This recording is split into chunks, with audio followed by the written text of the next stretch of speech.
Hello students, how are you? I hope आप अच्छा कर रहे हैं जिंदगी में। लेक्चर 1 आपने पढ़ लिया है, लाइट चैप्टर का। लेक्चर 2 पे अब हम आ गए हैं। सबसे पहले हम लेक्चर 2 के कंटेंट्स बता देते हैं। पहले सबसे पहले डिस्कस करेंगे मिरर क्या होता है, उसका कहेंगे प्लेन मिरर क्या होता है। फिर कितनी तरीके की इमेजेस इमेजेस बन सकती हैं, और लास्ट पॉइंट स्फेरिकल मिरर्स क्या हो सकते हैं। ठीक है, शुरू करें। चलिए, सबसे पहले बात करते हैं सर, मिरर क्या होता है। मिरर बनता कैसे है बच्चों, पहले तो ये बात जाननी बहुत जरूरी है। ग्लास होता है, ग्लास, कांच, या कोई भी ट्रांसपेरेंट सरफेस जो प्लेन है। प्लेन मतलब स्मूथ है एक तरीके से। ठीक है, स्मूथ ट्रांसपेरेंट सरफेस, प्लेन नहीं, स्मूथ। उसकी एक फेस पे अगर हम सिल्वर पेंट कर दें तो दूसरा फेस शाइनी हो जाता है। तो अगर आप किसी भी सपोज करो ग्लास के एक पीस को लो और एक साइड सिल्वर पेंट कर लो, तो दूसरा पीस के में आप वो शीशा बन जाएगा, मिरर, उसमें अपनी इमेज देख पाओगे। ऐसे बनता है। ठीक है, तो सपोज करो एक स्ट्रेट सा एक लाइन है, जो मतलब एक ग्लास का पीस है स्ट्रेट सा। ठीक है,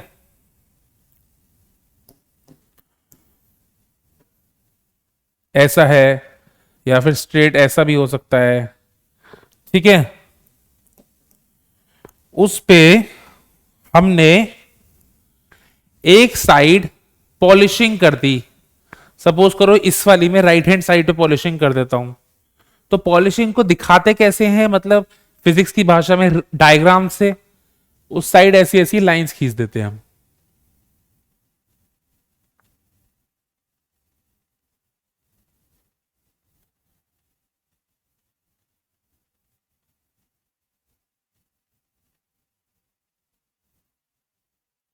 ऐसी हमने लाइंस खींच दी, मतलब राइट हैंड साइड पे पॉलिशिंग है, तो लेफ्ट हैंड साइड क्या हुआ, एक्चुअली मिरर हुआ।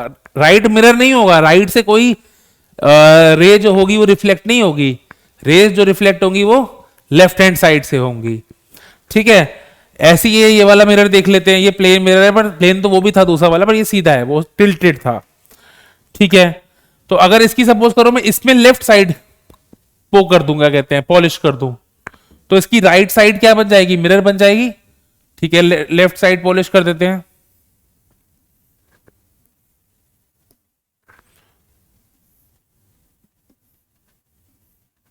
पॉलिशिंग कर रहा हूं भाई, टाइम तो लगेगा। इसकी क्या कर दी हमने, लेफ्ट साइड पॉलिश कर दी, तो क्या बन गया, राइट साइड क्या बन गया इसका, मिरर। सपोज करो मेरे पास एक सोर्स ऑफ लाइट है, एक बल्ब है। ठीक है, बल्ब बनाए हम। ठीक है, बल्ब है, इससे रेज ओरिजिनेट होंगी, हाँ या ना? इससे हमारी रेज ओरिजिनेट होंगी। सपोज करो इससे एक रे निकल के इस लेफ्ट वाले मिरर पे जाती है, तो वो यहां जाएगी ऐसे, हाँ या ना? एंड रिफ्लेक्ट होके ऐसे चली जाएगी। समझे? अच्छा, इसी सोर्स से सपोज करो यहां पे एक रे आती है,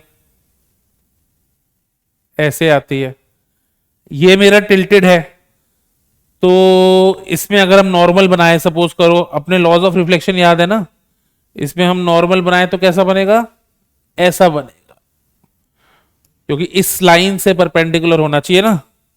क्लियर है, मिरर की लाइन से परपेंडिकुलर होना चाहिए, तो इसकी रिफ्लेक्टेड रे कैसे बनेगी, ऐसी बन जाएगी। क्लियर है? तो ऐसे इनको कहते हैं प्लेन मिरर, जो बिल्कुल प्लेन हो, स्मूथ हो और बिना कर्व के हो। ठीक है, इमेजिन हमारी एक लाइट यहां से आ रही है, ऐसे यहां से आ रही है, तो बच्चों उसको हम मिरर नहीं मानेंगे। ये जो राइट हैंड साइड वाला सरफेस पे अगर गिर रही है लाइट, तो वो सरफेस पॉलिश किया हुआ है, मतलब वो मिरर नहीं है, मिरर उसका ऑपोजिट सरफेस है। तो यहां से कोई आपका क्या कहते हैं, रिफ्लेक्शन नहीं होगा। ठीक है, इन साइड से होगा जहां पे वो प्लेन मिरर था। क्लियर है? इसको हम कहते हैं प्लेन मिरर। फिर हम बात दूसरी क्या करेंगे, टाइप्स ऑफ इमेजेस क्या बनती हैं। क्या करेंगे, टाइप्स ऑफ इमेजेस। ठीक है, चलिए एक प्लेन मिरर बना देता हूं आपके सुकून के लिए।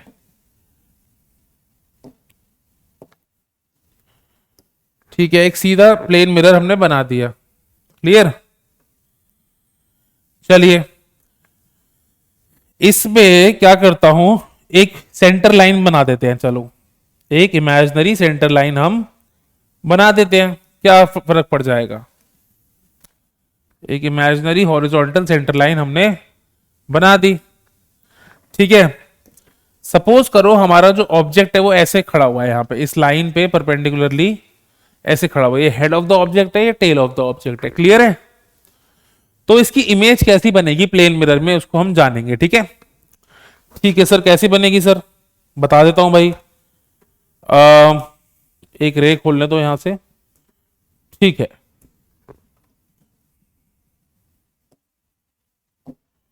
चलिए ये टॉप पॉइंट है। टॉप पॉइंट से इमेजिन करिए यहां पे एक पैरेलल रे जाती है। ठीक है, हॉरिजॉन्टल। वो क्या करेगी, वो आगे तक जाएगी इसमें। हाँ जी, आगे तक जाती चली जाएगी। क्लियर है? इसमें तो कोई डाउट नहीं है। थोड़ा सा हल्का सा टिल्टेड दिख रहा है, इसको पैरेलल मानो। थोड़ा सा हल्का सा डायग्राम में गलती हुई है, बहुत जरा सी। ठीक है, सपोज करो एक दूसरी रे भी जाती है, वो सेंटर पे जाती है। रेस तो हर डायरेक्शन में जा सकती है ना बच्चे, एक सोर्स से रे तो किसी भी डायरेक्शन में जा सकती है। तो एक रे सेंटर पे जाएगी, अब वो रिफ्लेक्ट कहां होगी, यहां पे होगी। ऐसे रिफ्लेक्ट हो रही है, हाँ या ना? पर रिफ्लेक्ट करके हम उसका अगर, अच्छा रिफ्लेक्ट होगी तो ये रे इससे कभी नहीं मिलेगी, है ना? पर हम एक इमेजिनरी रे बना सकते हैं जिसमें हम कहें कि इसका जो बैकवर्ड एक्सटेंशन है, इसका जो बैकवर्ड एक्सटेंशन है वो कुछ इस तरीके से होगा। मतलब एक तरीके से इस डायरेक्शन से रे हमारी आ रही है, तो मिल जाएगा ना, ये रे और ये रे मिल जाएंगी। तो एक ही पॉइंट से ओरिजिनेट करती हुई जहां दो कोई भी रेज मिल जाएं, बाकी सारी रेज भी वहीं मिलेंगी, आप कितने भी बना लो चाहे। ठीक है, तो वो पॉइंट हमारा वहां पे क्रिएट हो जाएगा मिरर के अंदर। अरे भाई सामने शीशा है, मैं यहां खड़ा हूं तो मेरी इमेज मिरर के अंदर होती है ना, है ना? अंदर होती है ना। चलिए चलो एक एग्जांपल और ले लेता हूं, अगर आपको अभी भी डाउट है तो। इमेजिन करो मैं एक रे बनाता हूं यहां से यहां, इधर भी जा सकती है। क्लियर है? इस पे मैं नॉर्मल बनाऊं, अगर नॉर्मल बनाऊंगा, इस पे नॉर्मल कुछ इस तरह बन गया, तो इसका जो एंगल ऑफ रिफ्लेक्शन होगा, एंगल ऑफ इंसिडेंट बराबर होगा। तो वो कैसी रे निकलेगी, ऐसी कुछ निकलेगी, है ना? ऐसी निकलेगी। अच्छा, इसका बैकवर्ड एक्सटेंशन बनाए तो क्या होगा भाई, इसी पॉइंट से पास कर रही है ना। तो ऐसी आप अनगिनत कितनी भी रेस बना लोगे, अगर एक पॉइंट सोर्स है तो उसी पॉइंट, एक ही पॉइंट पे सारी रेस मीट करेंगी या अपीयर टू मीट करेंगी। देखो ये वाली तो मीट कर रही है, बाकी अपीयर टू मीट कर रही है। अगर आप बहुत टेक्निकली ध्यान से देखो तो एक्चुअली ये भी नहीं कर रही, ये भी अपीयर ही है, क्योंकि यहां से रिफ्लेक्ट, यहां पे टच हो गए ये रे, यहीं से रिफ्लेक्ट बैक हो जाएगी, हाँ या ना? यहीं से रिफ्लेक्ट बैक हो गई ना, तो उसका भी एक तरीके का एक्सटेंशन ही जा रहा है पीछे, हाँ या ना? तो सारी इस पॉइंट पे मिल गई। चलिए अब सेम प्रॉपर्टी से इसके जो बेस पॉइंट है उसको मार्क कर देते हैं। ठीक है भाई, बेस पॉइंट की रेज निकालते हैं। बेस पॉइंट की एक रे निकलेगी सीधी, बिल्कुल पैरेलल। ठीक है, और वही रिफ्लेक्ट होके वापस भी आ जाएगी, हाँ या ना? आ जाएगी। तो उसका एक्सटेंशन पीछे यहां बन जाएगा, ये जो लाइन बनी हुई है बीच में, है ना? दूसरा क्या होगा, सपोज करो आपको एक एग्जांपल देता हूं कि यहां आया, एक रे आई यहां, इसका नॉर्मल बनाऊंगा। इसका नॉर्मल बनेगा ऐसा कुछ, तो इसकी रिफ्लेक्टेड रे कैसी बनेगी, angle of incidence equals to angle of reflection, कुछ ऐसी बनेगी। ठीक है, अब नेक्स्ट स्टेप क्या होता है सर जी, इसको बैकवर्ड एक्सटेंशन कर देंगे हम। बैकवर्ड एक्सटेंशन करेंगे तो कहां आएगा, इस पॉइंट पे। मतलब इस पॉइंट पे हमारी ये रे और ये रे दोनों मिल रही है। मतलब ये जो पॉइंट है इसका इमेज कहां बनेगा, यहां। ये पॉइंट का इमेज बनेगा यहां। तो ऑब्जेक्ट कैसा बन जाएगा बच्चों, ऐसा बन जाएगा वापस, है ना। तो यही होता है ना, हम खड़े होते हैं, हमारा ऑब्जेक्ट इमेज सामने बनी होती है, हल्का सा डायग्राम्स में एरर है मेजरमेंट का, पर रियल लाइफ में क्या होता है कि यहां से यहां तक का डिस्टेंस ही इक्वल टू यहां से यहां तक का डिस्टेंस होता है। तो जितना दूर, इसका मतलब जितना दूर मिरर से ऑब्जेक्ट है उतना ही दूर मिरर से इमेज होती है ऑपोजिट साइड में, प्लेन मिरर के केस में। तो हल्का सा डायग्राम में एरर है, जिससे वो उतना लेंथ लग नहीं रही, क्योंकि मैं भी हाथ से ही बना रहा हूं, कंप्यूटर से तो बना नहीं रहा हूं, है ना, इसलिए ये हल्का सा एरर है, बाकी आप पॉइंट समझ लो, ठीक है। इमेजेस किस तरीके की हो सकती है, मेरी बात ध्यान रखिएगा। जो आप इमेज, ऑब्जेक्ट बाहर रखा हुआ है पर इमेज मिरर के अंदर बनती है, ऑब्जेक्ट बाहर रखा हुआ है पर इमेज मिरर के अंदर बनेगी, उसे हम कहेंगे वर्चुअल इमेज, ठीक है। ऑब्जेक्ट बाहर है, नॉर्मल ऑब्जेक्ट कहीं भी हो, पर इमेज अगर मिरर के अंदर बन रही है तो उसे हम क्या कहेंगे, वर्चुअल इमेज। और इमेज का रिफ्लेक्शन कुछ इस तरीके से आता है, इमेजिन करो कि इमेज कहीं यहां बनती, बाहर बनती, मिरर से बाहर बनती, तो उस इमेज को हम क्या कहते हैं, रियल इमेज, ठीक है। एक बार रिपीट करूं, इमेज अगर मिरर के अंदर बन रही है उसे कहते हैं वर्चुअल इमेज, इमेज अगर मिरर के बाहर बनती है तो उसे कहते हैं रियल इमेज। और टर्मिनोलॉजीज बता देता हूं। सपोज करो ये सीधा खड़ा हुआ है ऑब्जेक्ट, तो जैसे ये खड़ा हुआ है वैसी सीधी अगर इमेज बनती है तो उसे हम कहते हैं इरेक्ट, इरेक्ट इमेज। पर इमेजिन करो ऑब्जेक्ट ऐसा है, सीधा खड़ा हुआ है, इमेज गलती से उल्टी बन जाए, ऐसे बन जाए, ऐसा केसेस भी होते हैं, अभी आगे स्फेरिकल में पढ़ोगे, तो उसे हम कहते हैं इन्वर्टेड इमेज,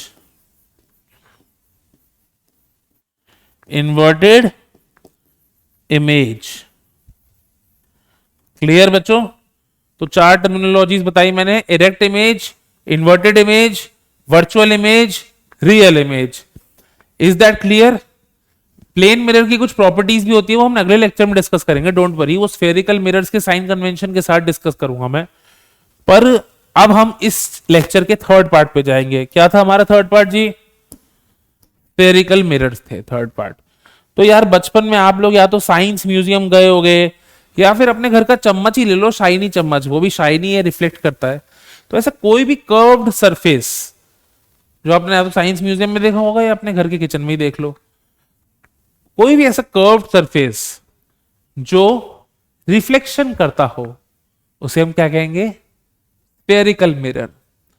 सर आपने तो कहा था वो स्ट्रेट होना चाहिए तभी उसको मिरर कहेंगे, या फिर आपने ये भी कहा था कि स्मूथ नहीं होगा तो वो इरेगुलर रिफ्लेक्शन का बोला था मैंने, पर उसमें मैंने कहा था स्मूथ।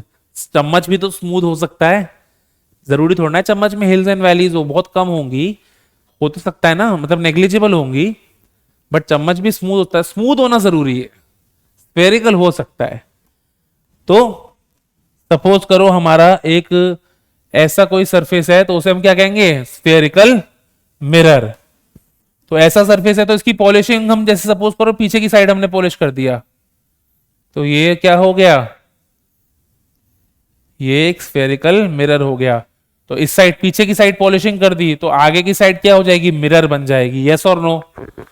इसी तरीके से सपोज करिए आपका एक मिरर कोई ऐसा है, या फिर सेम तरीके का ही बना लेता हूं, ये ले, ठीक है, ऐसा मिरर है, पर इसमें पॉलिशिंग राइट साइड पे करिए, इसमें हम लेफ्ट साइड पे करते, सपोज करो।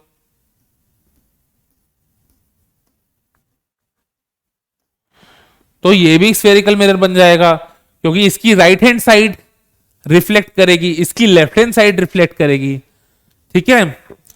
अच्छा, तो एक जरूरी बात है जो आपको ध्यान रखनी है कि इस तरीके के मिरर को कहते हैं हम कॉन्वेक्स मिरर, CONVEX, और इस तरीके के मिरर को कहते हैं हम कॉनकेव मिरर, समझे, जिसमें रिफ्लेक्टिंग साइड अंदर की तरफ बल्ज हो रही है उसे कहते हैं कॉनकेव, जिसमें रिफ्लेक्टिंग साइड बाहर की तरफ बल्ज होती है उसे कहते हैं कॉनकेव, सॉरी कॉन्वेक्स, फिर से बोल देता हूं, थोड़ा दिक्कत हो गई। जिसमें रिफ्लेक्टिंग साइड अंदर की तरफ बल्ज होती है उसे हम कहते हैं कॉनकेव, और जिसमें बाहर की तरफ बल्ज होती है रिफ्लेक्टिंग साइड उसको हम कहते हैं कॉन्वेक्स। यार याद करने का एक तरीका बताऊं मुझे, कैसे मैंने कैसे याद किया था बचपन में, मम्मी ने करवाया था कि कॉनकेव कॉन्वेक्स तो याद था, पर कौन सा वाला कौन सा है वो याद नहीं था। तो मम्मी ने कैसे याद करवाया कि कॉनकेव जो होता है ना बेटा, ऐसे याद रख लो, कॉनकेव जो होता है ना उसमें जो रिफ्लेक्टिंग साइड होती है वो केव की तरह होती है, केव गुफा की तरह अंदर की तरफ, ठीक है। तो ऐसे याद रखता था मैं, और दूसरा वाला जो भी है फिर वो कॉन्वेक्स हो गया। तो कैसे याद रखा था, जिसमें रिफ्लेक्टिंग साइड अंदर केव की तरह है, गुफा की तरफ, गुफा की तरह, उसे कहते हैं हम कॉनकेव। जिसमें बाहर की तरफ है उसे कॉन्वेक्स, ठीक है। तो ये बेसिकली स्फेरिकल मिरर्स थे। नेक्स्ट लेक्चर में हम स्फेरिकल मिरर्स के नॉमेनक्लेचर पढ़ेंगे, साइन कन्वेंशन पढ़ेंगे, और प्लेन मिरर की कुछ प्रॉपर्टीज भी पढ़ेंगे। तो नेक्स्ट लेक्चर मिस मत करिएगा, बहुत इंपॉर्टेंट है, क्वेश्चंस आते हैं उससे। प्लस नेक्स्ट लेक्चर में जो साइन कन्वेंशन पढ़ाऊंगा वो अगर आपने नहीं करे तो आप कोई भी न्यूमेरिकल नहीं कर पाओगे बेटा इसका, ठीक है। तो नेक्स्ट लेक्चर, लेक्चर नंबर 3 जरूर देखना। अभी के लिए लेक्चर नंबर 2 आपको दिखा दिया है, चाहो तो स्क्रीनशॉट ले लो, ये लीजिए, ठीक है। तो अपना हेल्थ का ध्यान रखिए, मेंटल हेल्थ, फिजिकल हेल्थ, स्वस्थ रहें, और अगले लेक्चर में हम मिलते हैं, ठीक है जी। Good bye.